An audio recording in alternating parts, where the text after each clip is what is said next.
मुंबई में फिल्म अभिनेत्री शिल्पा शेट्टी के पति राज कुंद्रा के फिल्मालय स्टूडियो में एमएनएस कार्यकर्ताओं ने जमकर तोड़फोड़ की। पुलिस वालों की मौजूदगी में 2 बार कार्यकर्ताओं ने गुंडागर्दी की। सुपर फाइट लीग प्रोग्राम में पाकिस्तानी बाउंसरों के हिस्सा लेने से एमएनएस कार्यकर्ता नाराज थे। पहले से सूचना दिए जाने के बाद भी स्टूडियो में सिर्फ 4 पुलिस वाले थे और वो कार्यकर्ताओं को गिरफ्तार नहीं कर सके। 30 के करीब एमएनएस कार्यकर्ताओं ने सबसे पहले अंधेरी के फिल्मालय स्टूडियो में रात 8 बजे हमला बोला। तब वहां मौजूद बाउंसरों से उनकी हाथापाई हुई, जिसमें 4 एमएनएस कार्यकर्ताओं के हाथ टूटे। अपने कार्यकर्ताओं के अस्पताल पहुंचने से गुस्सा एमएनएस वर्कर 70 की संख्या में स्टूडियो पहुंच गए और गार्ड केबिन से लेकर अंदर इलेक्ट्रिक रूम तक एक सामान को चकनाचूर कर दिया। कार्यकर्ताओं पर एक लड़की से छेड़खानी का भी आरोप है। खबर मिलते ही फिल्म अभिनेत्री शिल्पा शेट्टी के पति राज कुंद्रा पुलिस थाने गए और तोड़फोड़ और छेड़खानी का मामला दर्ज करवाया। पुलिस ने एक शख्स को गिरफ्तार कर लिया।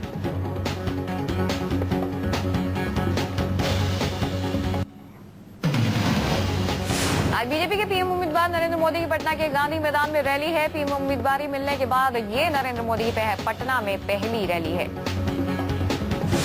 जेडीयू से गठबंधन तोड़ने के बाद बीजेपी का बिहार में ये पहला सबसे बड़ा शो है। नरेंद्र मोदी के ही नाम पर गठबंधन टूटा था और अब नरेंद्र मोदी ही मुख्यमंत्री नीतीश कुमार के लिए सबसे बड़ी मुश्किल साबित हो सकते हैं।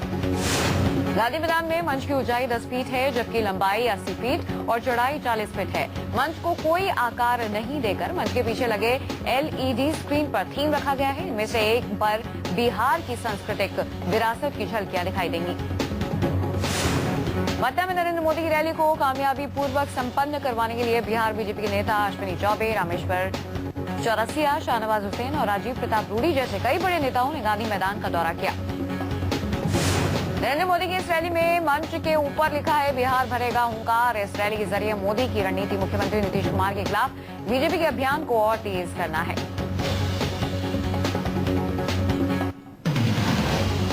रैली में खाने पीने का भी भरपूर इंतजाम किया गया है। गांधी मैदान में 5 लाख लोगों के लिए खाने पीने का इंतजाम किया गया है। इतना ही नहीं, मोदी की इस हाईटेक रैली में 2 कैंप शूट करवाया जाएगा। मैदान में 40 एलसीडी टीवी लगाए गए हैं। मोदी की रैली पर बिहार की महिला मोर्चा के कार्यकर्ताओं ने अपने हथेलियों पर बीजेपी के चुनाव निशान कमल का फूल मेहंदी से बंधवाया है। महिलाओं ने भाई मोदी को प्रधानमंत्री बनवाने की शपथ ले डाली है। पटना में भी मोदी टी स्टॉल की धूम देखी जा रही है। बीजेपी नरेंद्र मोदी के गरीब परिवार से आने और पिछड़े वर्ग का होने को भी चुनाव में भुनाने की कोशिश में जुटी हुई है।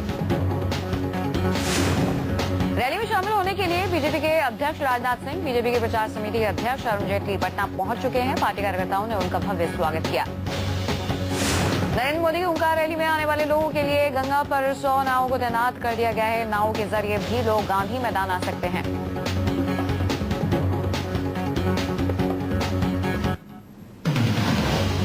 बिहार के किशनगंज से भी हजारों की तादाद में बीजेपी के समर्थक ट्रेनों के जरिए पटना पहुंच रहे हैं। इनमें से ज्यादातर लोग मुसलमान समुदाय से हैं, जो अपने साथ सफेद टोपियां लेकर आ रहे हैं। बीजेपी नेताओं का कहना है कि मोदी की इस रैली में रिकॉर्ड तोड़ भीड़ आ सकती है। रैली के लिए 14 ट्रेनें और 10,000 से ज्यादा बसें बुक की गई हैं। पटना आ रहे बीजेपी के कार्यकर्ताओं के लिए पार्टी के विधायक अपने घरों के दरवाजे भी उन्होंने खोल दिए हैं, ताकि वर्करों को ज्यादा दिक्कतों का सामना न करना पड़े। बीजेपी के प्रवक्ता शाहनवाज हुसैन ने कहा है कि नरेंद्र मोदी की पटना रैली बिहार की ही नहीं, पूरे देश की सबसे बड़ी रैली साबित होने जा रही है। मोदी की हुंकार रैली पर बीजेपी के नेता शामिल हों। मोदी की हुंकार रैली पर बीजेपी के नेता राजीव प्रताप रूडी ने कहा कि इस रैली के बाद से बिहार में नीतीश राज के पतन की शुरुआत हो जाएगी।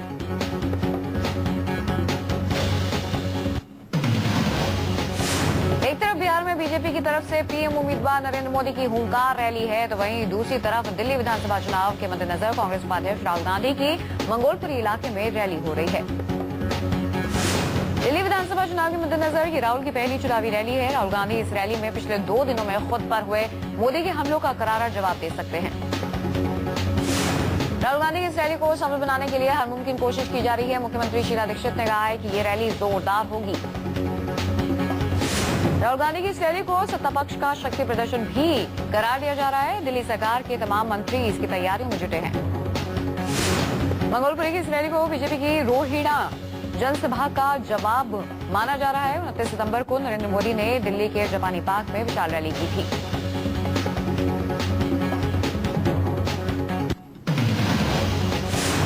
पार्टी की प्रधानमंत्री पद के उम्मीदवार नरेंद्र मोदी हाल के दिनों में हुई रैलियों में अपने भाषण में कांग्रेस के उपाध्यक्ष राहुल गांधी को शहजादा कहते रहे हैं। कांग्रेस के महासचिव जनार्दन द्विवेदी ने नरेंद्र मोदी के इन बयानों पर नाराजगी जताई है।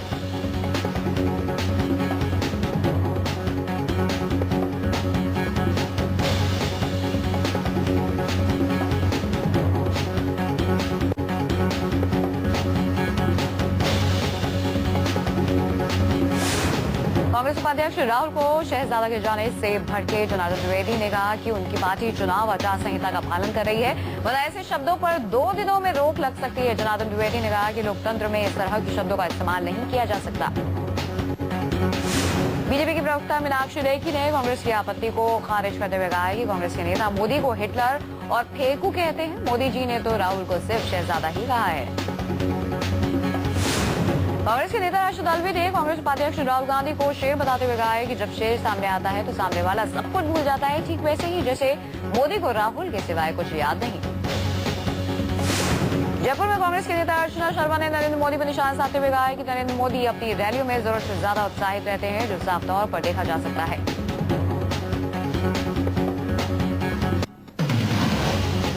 केंद्रीय मंत्री गिरिजा व्यास ने नरेंद्र मोदी पर निशाना साधते हुए कहा है कि उन्हें शालीनता से भाषण देना चाहिए। राहुल गांधी ने सिर्फ अपने परिवार के बलिदान की ही बात की थी।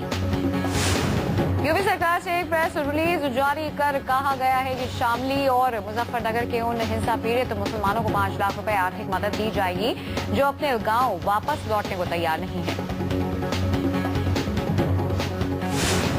यूपी सरकार की तरफ से दी जा रही इस मदद का मकसद है कि हिंसा पीड़ित मुसलमान कैंपों में न रहें और अपने लिए आशियाने बनवा सके। इस योजना में यूपी के कोष से 1 करोड़ रुपए खर्च किए जाएंगे।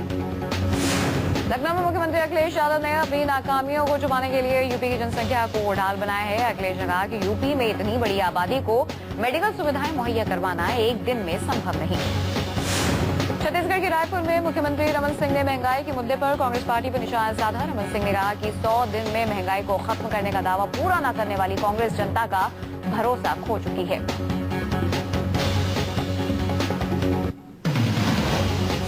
आंध्र प्रदेश की सियासत में तेलंगाना के सबसे बड़े विरोधी के तौर पर उभर रहे वाईएसआर कांग्रेस के अध्यक्ष जगनमोहन रेड्डी ने सोनिया गांधी पर आरोप लगाते हुए कहा है कि उन्होंने दिन दहाड़े लोकतंत्र का कत्ल किया।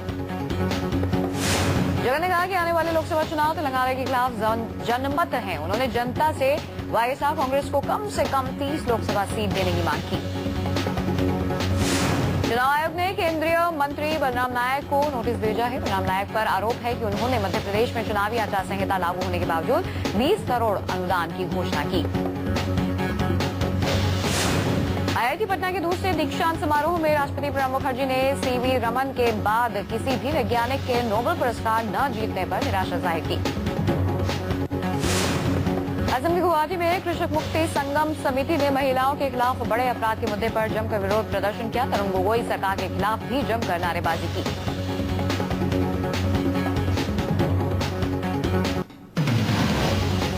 आंध्र और ओडिशा में बारिश और बाढ़ का कहर अभी थमा नहीं है। दोनों राज्यों के हालात बेहद खराब है। अब तक वहां कुल 28 लोगों की जानें जा चुकी हैं। मौसम विभाग ने अगले 48 घंटों तक आंध्र प्रदेश और ओडिशा में भारी बारिश की चेतावनी जारी की है।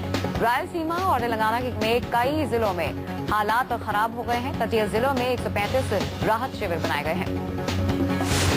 ओडिशा में रह रहकर हो रही बारिश से साइक्लोन प्रभावित इलाके गंजाम और तटीय इलाकों में बाढ़ आ गई है। हेलीकॉप्टर के जरिए रेस्क्यू ऑपरेशन शुरू किया गया है। ओडिशा में तेज बारिश से ऋषिकुल्या और घोड़हड़ा नदियों का पानी खतरे के निशान से ऊपर बह रहा है। साथ ही गंजाम, गजापति, रायगढ़ और नयागढ़ जिले की सभी नदियां उफान पर हैं। उत्तर पूर्वी मानसून और पिछले 3 दिनों से बंगाल की खाड़ी में निम्न दबाव का क्षेत्र बने रहने से कोलकाता तरबतर हो गया है। कई स्कूलों में छुट्टियों का ऐलान कर दिया गया है। ट्रैफिक का हुआ बुरा हाल।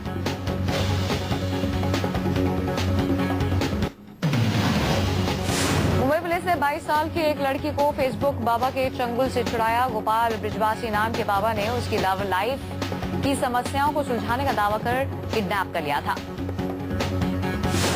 22 साल की ये लड़की अक्षय नाम के एक इंटीरियर डिजाइनर से प्यार करती थी, जो बॉलीवुड में भी कई नामी कलाकारों के साथ काम कर चुका है। बड़े नामी डॉक्टर की इस बेटी से अक्षय 2 सालों से 20 लाख रुपए तक ऐंठ चुका है। दोस्ती के बाद प्यार में बदले रिश्ते से उस वक्त दरार पड़ गई जब अक्षय लगातार लड़की से रकम ऐंठने के नए नए बहाने तलाशने लगा। मुंबई के सांता क्रूज इलाके में 24 अक्टूबर को आलीशान मिलन इंटरनेशनल होटल में हुई शादीशुदा महिला की हत्या के मामले को पुलिस ने सुलझाने का दावा किया। पुलिस ने उसके पुराने बॉयफ्रेंड शाहिद हुसैन रशीद शेख नाम के एक शख्स को नागपुर से गिरफ्तार किया। मुंबई पुलिस के मुताबिक शाहिद हुसैन रशीद शेख ने शक के चलते अपनी प्रेमिका का कत्ल कर दिया। कत्ल के दौरान होटल में वो महिला की जेठानी के साथ था।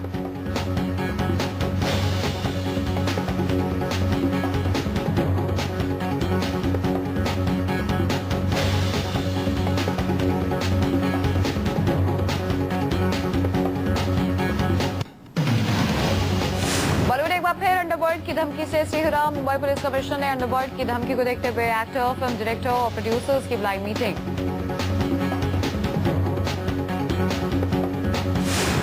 मुंबई में फिल्म उद्योग से जुड़े लोगों को मिल रही अंडरवर्ल्ड की धमकी के मद्देनजर पुलिस ने सुरक्षा इंतजाम चौकस कर दिए हैं। जिन लोगों को धमकी मिली है, मुंबई पुलिस ने उनकी सुरक्षा चुस्त की। अभिनेत्री जिया की मौत के मामले में जिया की मां राबिया खान ने एक बार फिर जांच एजेंसियों के खिलाफ नाराजगी जाहिर की है। राबिया ने कहा है कि वो सिस्टम से काफी निराश है। राबिया ने शक जताया है कि करीबी ने ही जिया की हत्या की है। मध्य प्रदेश के घनसौर में नाबालिग से बलात्कार और हत्या के गुनहगारों को सजाए मौत की सजा सुनाई गई। पीड़ित पक्ष से फैसले से काफी खुश हैं। नागपुर में टिकट खरीदने गए क्रिकेट फैंस पर पुलिस ने लाठीचार्ज किया। 30 अक्टूबर को है भारत ऑस्ट्रेलिया का मैच। हंगामा और अफरा तफरी होने पर बरसी लाठी।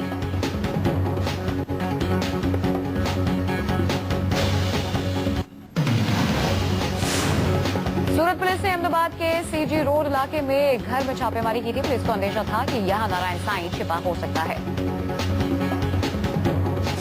अहमदाबाद में नारायण साईं की तलाश में छापेमारी जारी है। डीसीपी शोभा भूतड़ा ने कहा है कि उन्हें छापेमारी के दौरान आश्रम से जुड़े कुछ अहम दस्तावेज मिले हैं।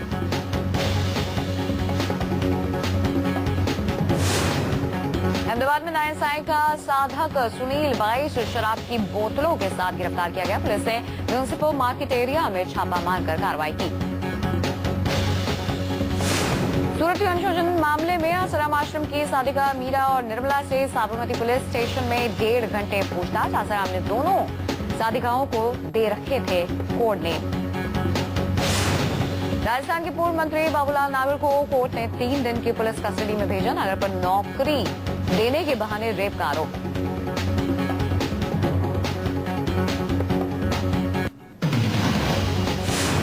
महान बल्लेबाज सचिन तेंदुलकर मुंबई की रणजी टीम की ओर से आज अंतिम बार हरियाणा के खिलाफ मैदान पर उतरेंगे। अगले महीने होने वाली सीरीज से पूर्व तेंदुलकर का अंतिम घरेलू मैच होगा। राजकोट की लाहली में उत्सव जैसा माहौल है, जहां सचिन तेंदुलकर अपना आखिरी रणजी मैच खेलने जा रहे हैं। सचिन तेंदुलकर ने क्रिकेट से संन्यास की घोषणा कर दी है। भाजपा ब्लास्टर सचिन तेंदुलकर ने कांग्रेस के लिए मध्य प्रदेश में 9 चुनावी रैलियों को संबोधित करते हुए मीडिया में आ रही खबरों को खारिज कर दिया है। गेंद से छेड़छाड़ बॉल टेम्परिंग का संगीन आरोप को डू प्लेसी ने कबूल कर लिया है। मैच रेफरी ने दोषी क्रिकेट पर मैच फीस का 50% जुर्माना लगाया है। दूसरे टेस्ट मैच में दक्षिण अफ्रीका की टीम ने पाकिस्तान की टीम को 1 पारी और 92 रन से हरा दिया। इसी के साथ सीरीज 1-1 से बराबर हुई।